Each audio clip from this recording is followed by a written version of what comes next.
नमस्कार दोस्तों, स्वागत है मेरे चैनल में आप लोगों का। तो मेरे जितने बड़े भाई बहन और माता पिता हैं मैं उनको प्रणाम करना चाहती हूँ। और मैं आप लोगों को एक देवी की सुना रही हूँ। मेरा गाना अच्छा लगे तो वीडियो को लाइक शेयर सब्सक्राइब जरूर करें। धन्यवाद। शेरवा पे बैठी के अम्बे जानी अपने मंदिरवा में, शेरवा पे बैठी के अम्बे जानी अपने मंदिरवा में।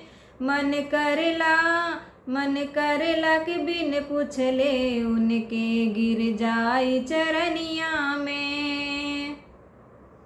मन करेला के बिन पूछले उनके गिर जाई चरनिया में।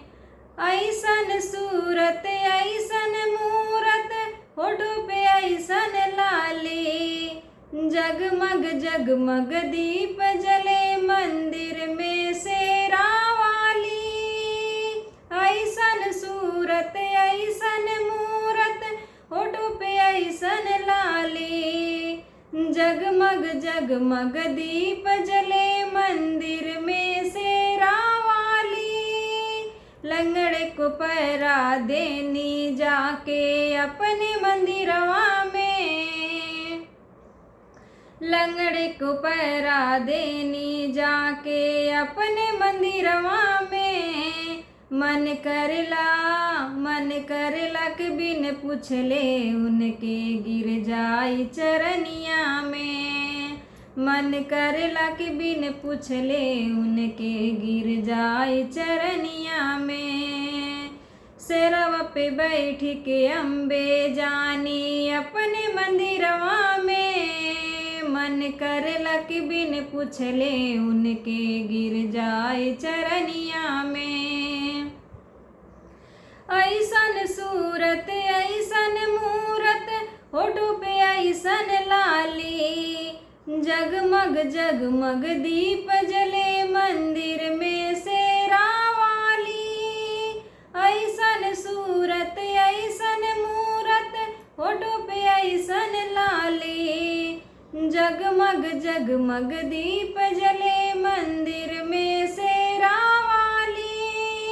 अंधे को नैना देनी जाके अपने मंदिरवा में, अंधे को नैना देनी जाके अपने मंदिरवा में।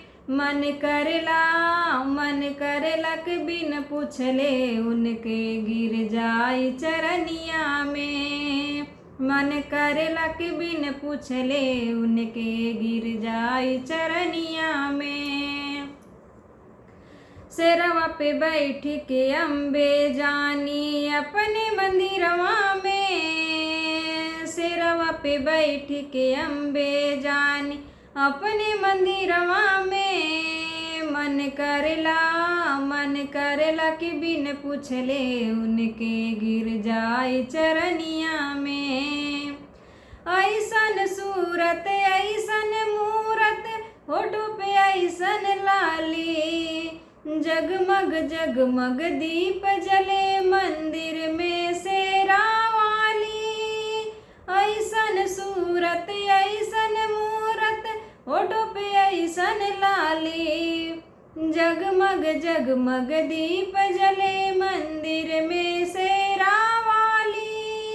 बाजिन को बालक देनी जाके अपने मंदिरवा में। मन करेला के बिन पूछले उनके गिर जाई चरनिया में। मन करेला के बिन पूछले उनके गिर जाई चरनिया में। शेरवा पे बैठ के अम्बे जानी अपने मंदिरवा में। मन करेला के बिन पूछले उनके गिर जाई चरनिया में। मन करेला के बिन पूछले उनके गिर जाई चरनिया में।